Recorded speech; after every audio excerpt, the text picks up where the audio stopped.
The Amazing Spider-Man is relaunching with somewhat of a new creative team. Pepe Larraz is joining Joe Kelly and John Romita Jr. with this week's Amazing Spider-Man #1, leading the charge of what promises to be a pretty strong week in comics. And we're going to talk all about the week in comics to come right here on Pals Previews. And you know how we like to start things around here. We like to let you guys know what we're going to be reading this Thursday at 6 p.m. Eastern on Pals Pulse. So, here are the 5 books that we know we're going to be talking about. The aforementioned Amazing Spider-Man #1, The Ultimates #11, Uncanny X-Men #13, Absolute Batman #7 on the DC side, and Batman Dark Patterns #5. Oof. Tough week. Hmm. Tough week. Batman's been so good, man. This is the freeze stuff? Yep. Yeah. Damn. Oh, and Dark Patterns has been good. I'm gonna give it to Dark Patterns, I think. I loved the maze stuff we got to see. Yeah. So I think I'm just gonna get blown away again. I'm very excited for that book. Marcos Martin on Oh, Absolute Batman this Yeah. week. oh, stop. We'll see. We'll see where I net out, man. Tune in the show, see where I land, because I don't even know. The Marcos Martin is what tips me over to Absolute Batman for this. I love Marcos Martin's art. And seeing what he can do in the world of what Snyder's cooking up with Absolute. This is the Mr. Freeze story. If they don't call this story Absolute Zero, they miss out. It's and from the preview images I've seen, this Mr. Freeze is creepy. This is kind of leaning into what Snyder did, I think, with what's Mr. not the Zero Year. Mr. Bloom. Thank you, Sean. I was thinking like sunflowers or something, but Mr. Bloom, and it feels like it's kind of in that kind of weird horror, science-y, body horror type thing that this Freeze will be in. So I'm excited. I love a Freeze story. I think this is Snyder's chance to redo Freeze a bit from what he did previously. But yeah, I'm excited for this. I know absolute cuck. Batman Dark Patterns for me. Y'all gonna do my boy Scarface like that? Mm-mm. My man just got a facelift. Oh yeah. As much as I love Scarface and really, really love Batman Dark Patterns #4, I gotta go with the Ultimates #11. It just, as a book, it really hasn't let me down. This issue is gonna focus on Thor, Sif, Loki's being introduced in in a more official capacity here. Um, I don't know what the hell that's going to lead to, but I am very interested to see Dennis follow up on some of the God stuff that's been seeded. So I'm gonna go with this one as my pick of the week. I think this is gonna do it for me. Yeah, I'm a little worried that this is another one of those Ultimates issues where it's just they're on walkabout, kind of expanding the world. But the teases we have had into what's going on in Asgard have been tasty. So it'd be cool to get a full meal on that. Yeah. Now, those are the ones we know we're gonna read, but there is still the possibility of one more book making the list. If you want us to read an indie comic, maybe a little more DC, you have options because the poll that's up under the post tab on our YouTube channel includes Geiger #13, Giant Sized Wacky Races #1, which is crazy, Aquaman #4, and Green Lantern Corps #3. So some pretty interesting options. But do you want us to go the indie way or the DC way? I know we asked for the indie, but give me that Green Lantern, huh? Green Lantern fans are legion, so they're always going to come. No, into that's it. a different thing. Oh, Yeah, sorry, it's a different book, forgot yeah. they still make that. Yeah. Look, I'm just glad it's not Geiger. I gotta tell you. You Well, haven't been on. You haven't been on that train. the listeners voted it off the island, so to speak. I mean, And it looks like they're voting to keep it off the island so far. my money is on Giant Size Wacky Races #1. We talked about it on the most recent episode of Pals Pulse. That's a niche subset of animation that I love. I'm still waiting for the dark and gritty reboot of Peter Potamus, but I'll take Wacky Races if I can get it. So it's in second place as of recording. I think there's a chance for it still. I would say so. Anything can happen on the Pals poll. So get your vote on and tune in Thursday to find out what we end up reading. Now, there are plenty of other books coming out that we won't be talking about on Thursday, and so we give them their spot right here. We are going to refer to the League of Comic Geeks website to take a look at everything that's on offer from the comics industry this week and let you guys know what we're interested in, what we think should be on your radar, that kind of thing. I'll kick things off. So, Batman and Robin is dropping issue 20 this week. And this is a series that I think I'm close to dropping, unfortunately. It's Philip Kennedy Johnson. And I don't think he's and Miguel Mendonca. I don't think that it's a bad book by any means. But right now, Batman has so many good titles on the stands, believe it or not. We always joke about Batman having too many books. They're all really good at the current moment. And for me, Batman and Robin is the one that I enjoy the least. I think Detective Comics is excellent. Dark Patterns is doing amazing things. This one feels a little bit redundant. The saving grace is the Damian element. If you're a Damian Wayne fan, I think Philip Kennedy Johnson is doing great stuff with Damian, trying to give him a bit more of his own agency, separate him from his dad a little bit. There's tension there. So this is a solid book. I just don't know if it's a must read. I'm liking it. I'm still reading it as well. But yeah, the levee's got to break with all these good Batman books. At some point, I still think it's a really good book though. Can I shout out one of the ones that the listeners always talk about? Transformers number 19. This continues the amazing run of Transformers that Dana Warren Johnson is writing at this point. This issue's art is by Ludo Lullaby, which great name, alliteration too. But Transformers has been crazy good, and this one looks like this is going to be the story about what happened to Megatron. This is our Megatron focused issue. He finally came back in the previous issues, so he's finally in the mix with things. This is where he was, and how did he get to where we saw him at Cobra Law way back when. So I'm excited for that. Transformers is killing it. Especially the past arc has been insanely good. And I know we don't talk about it much on the show, but I think it's only gotten better since when we did talk about it on the show. I agree. I might pick this up for the Megatron of it all. All out. Yeah. When the solicit just says, "What happened to Megatron?" Find out right here. Like, Yeah. that's all the solicit needs to be. They know what they're doing. I'll go with The Moon is Following Us, number 8. I think I was behind a couple issues, so I caught up. This book is awesome. I think this might be the finale issue. I'm not 100% on that, but the book is great. It has evolved. If you've read it early on or you heard us talking about it, the premise is super cool. Basically, these two parents have to go into the dreamscape of their daughter's mind to rescue her because she has fallen into unconsciousness and they don't know any other way to get her out. But in her mind are all of the things that she loves, the things that she fears. They all exist inside of her. So the toys, for example, that she plays with are living beings in her mind and allies or enemies of her parents who are trying to rescue her. It gets way crazier than that. There's the last issue cliffhanger was dark as fuck and really heavy.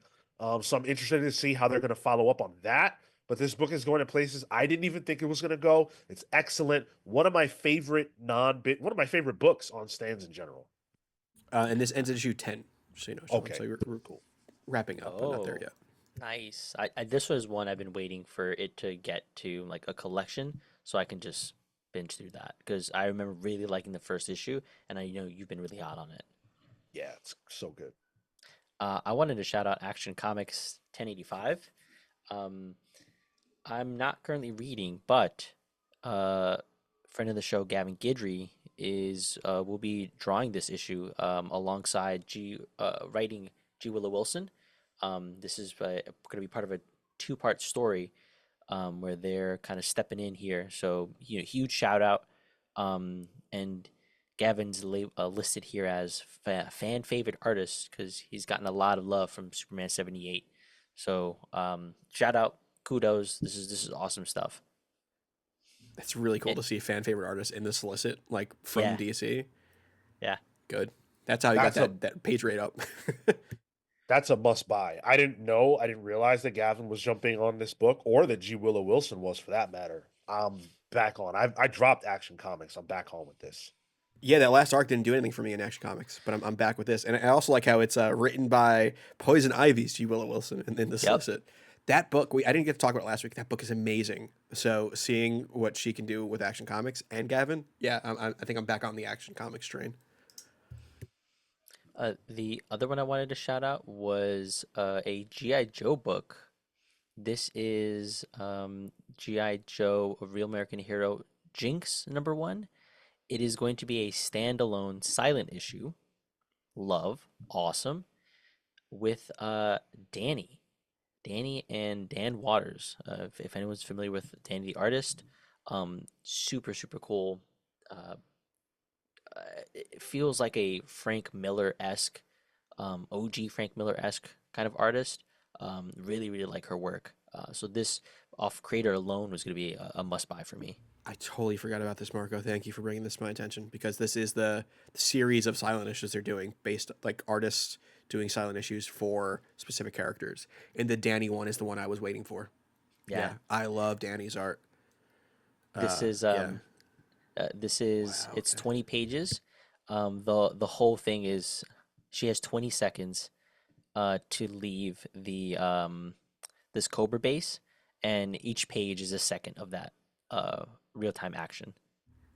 That's Bro, awesome. that fucks. Yeah, yeah, very excited for this one. I want to do another shout out real quick to Daredevil number 20. This is I figure we talk about Daredevil now, right? We just talked about Cold Day in Hell #1, but this is Saladin Ahmed with issue 20, finally ending the first arc. So this is a new arc of Daredevil by Saladin Ahmed, writing arts by Jose Luis Suarez Pinto. And this is just a new arc. I was not the biggest fan of Saladin Ahmed's previous arc. I think it went on way too long. It only really finished fully in issue 19. But let's see. I'll give Saladin one more shot at this.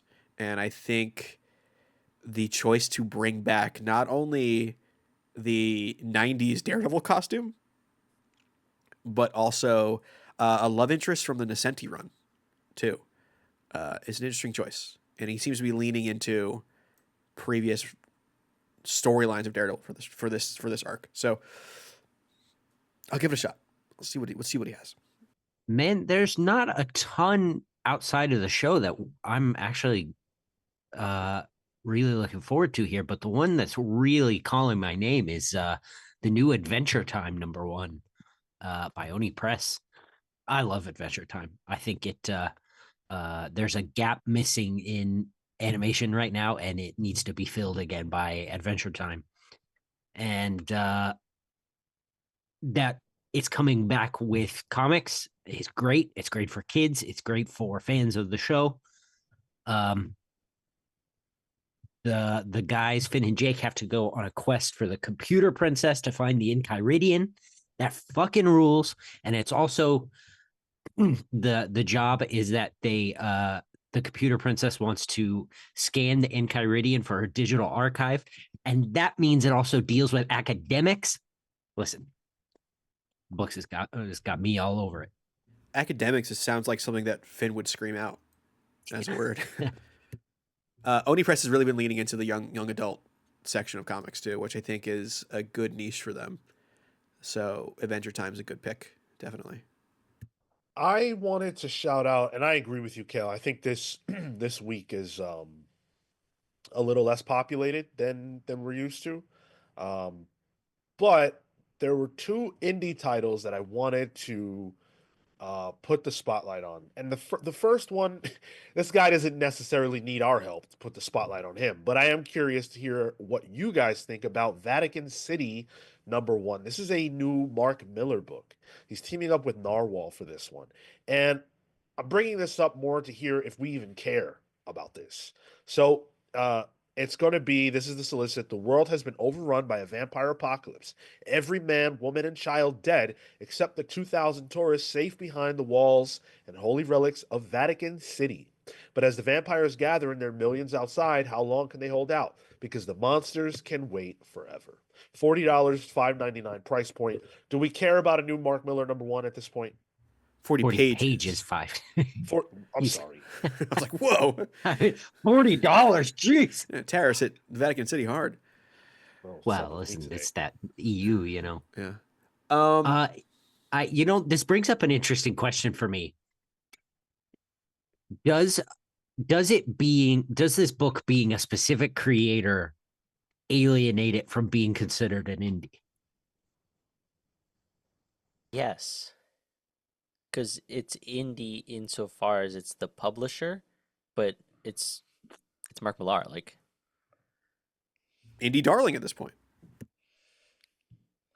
I mean, just something to chew on. This may be a YouTube topic vid, for yeah. later on, but that as we were shouting it out, that came to me.